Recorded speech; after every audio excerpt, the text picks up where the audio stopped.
तर भुजबळ आणि जरांगेंमध्ये जुंपलेली आहे. देशात लोकशाही आहे, जरांगेशाही येणं शक्य नाही असं भुजबळांनी म्हटलंय.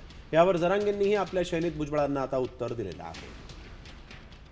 या देशामध्ये लोकशाही आहे, या देशामध्ये जरांगेशाही अजून यायची आहे, ती अजिबात येणं शक्य नाही.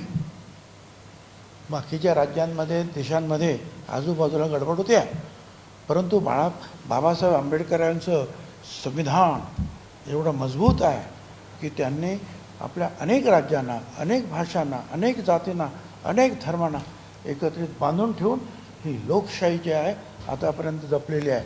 त्यामुळे जरांगेशाही येण्याची सुद्धा मात्र शक्यता नाही. ते त्याच्या डोक्यातली ती खोड येते.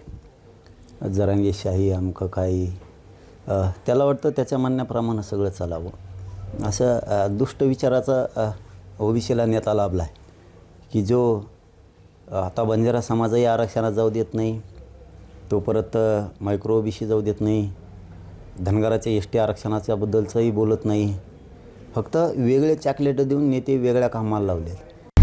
आता isakal.com आहे देशातील नंबर 1 ची मराठी न्यूज वेबसाईट. प्रत्येक अपडेटसाठी isakal.com ला नक्की भेट द्या.